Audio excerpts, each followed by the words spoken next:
沈阳起源于沈河，根据文献记载，沈河两岸的人常常要带着食品过河，也被叫做食品沈河通过。有的时候沈河发大水，把桥淹了，食品过不去，就叫食品沈河不通过。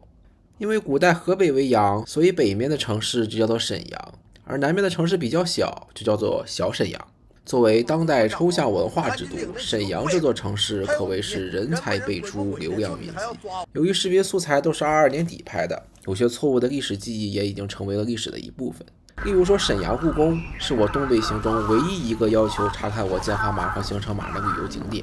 至于沈阳故宫的文物保护水平，大体介于保护和没保护之间。除了广角都拍不全的狮王亭外，基本没什么参观价值，要不没修复，要不全是灰。也就假山亭子上特意涂红的摄像头比较有意思。距离沈阳故宫几百米就是张氏帅府，也是辽宁省近现代史博物馆，花上几十块就可以购买联票，可以一并参观旁边的赵一荻故居和金融博物馆。喜欢玩钢丝的肯定拿奉系军阀横扫过世界，但在现实中，东北王张作霖作为一个地方势力代言人，也只能在各股强权的夹缝中辗转腾挪，长袖善舞。张作霖年轻的时候也曾跟随马玉坤在甲午战场上当了一把抗日英雄，后来加入马匪过草为寇，到日俄战争已被招安的张作霖靠着当双面间谍的勾当起了家。1911年武昌一声炮响，给清廷送来了一份退位诏书，紧接着背叛了共和的袁世凯靠着复辟帝制被钉在了历史的耻辱柱上。这时我们的张大帅在干什么呢？他一方面支持了洪宪年间这场历史闹剧，另一方面和境外势力勾结，成为货真价实的东北王。从我的角度来看，张作霖可以称得上是一个合格的投机政客。有人可能会不同意我的观点，认为就应该把这个奉系军阀头子批倒批臭，永世不得翻身。但怎么讲呢？谁让人家是被日本人炸死的呢？如果你用民粹的观点看待问题，就会被现实用相同的逻辑反驳。如果你认为保护日本孩子免受恐怖袭击是出卖国家利益，那躲进苏联大使馆又要怎么解释呢？又该以什么样的眼光看待被日本人炸死的张作霖呢？实事求是一点，从普通人的视角出发，百姓过得好不好才是硬道理。在张作霖统治期间，东北建成了全国最发达的工业区，使东北军成为全国唯一一支可以自主生产军火的军队。华北的百姓甚至用脚投票，从山河四省润到东北，实成闯关东。所以能说相比较于其他地区，东北的百姓日子没有越来越甜吗？无论有没有鼓起袖子加油干，张作霖反正是永远到不了皇姑屯站了。在1928年的某个清晨，张作霖乘坐的专列在经过皇姑屯站前三孔桥时，被日军预埋的炸药炸毁，张作霖重伤后不治身亡。现在那座三孔桥已改名三洞桥，除去岔过口外的石碑和墙上的标记，一般人真的想象不到这么具有历史意义的地点被隐藏得这么隐蔽，甚至桥下还有一般通行的 CRH 动车组。2015年，当地政府在皇姑屯站以西原满铁奉天妇幼医院旧址内设立一个皇姑屯事件博物馆。不过我去的时候正好赶上内部装修，只在外边拍了几张照片。不过大家也是了解我的，我怎么可能会白跑一趟而没有什么收获呢？如果你坐地铁9号下来的，那么你的下车站大概率是皇姑屯站，尤其是报站名的时候，你会听到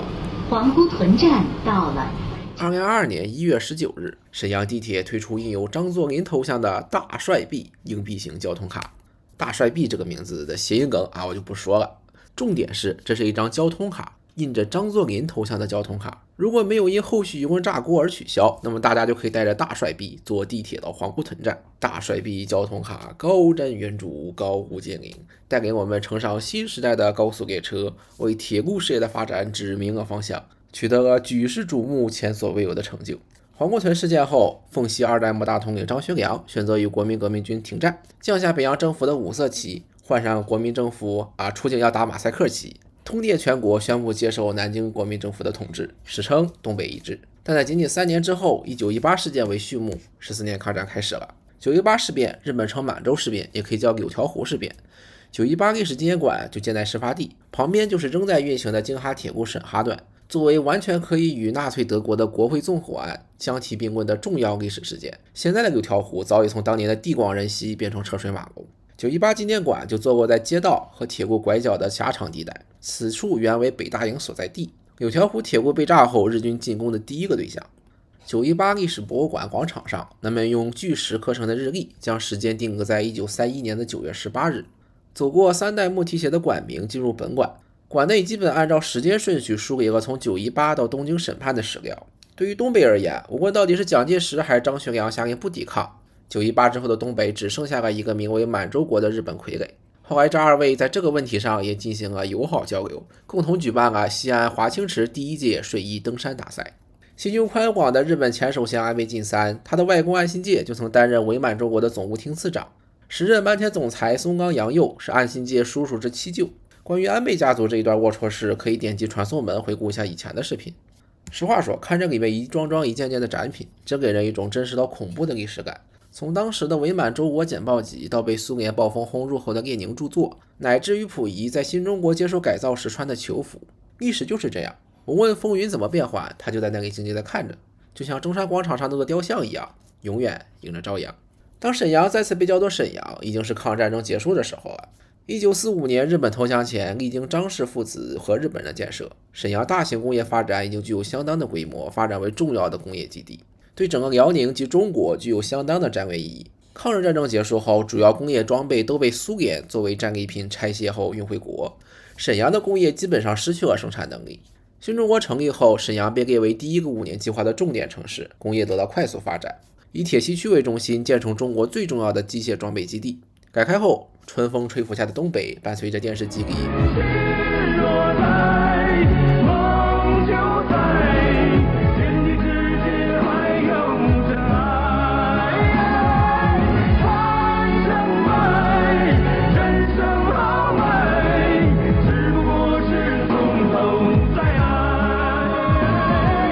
近100年的辉煌，在那个寒冷的冬天戛然而止。当我从皇姑区到沈河区，再到浑南新区，应该说看到了沈阳的未来，可能吧。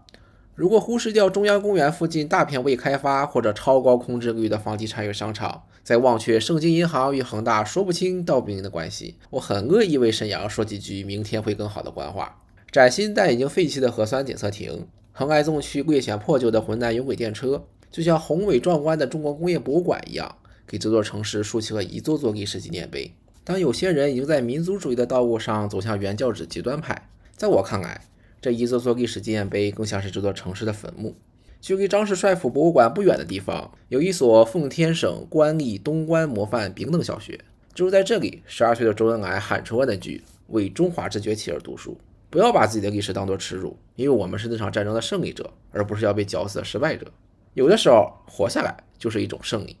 东北也是如此。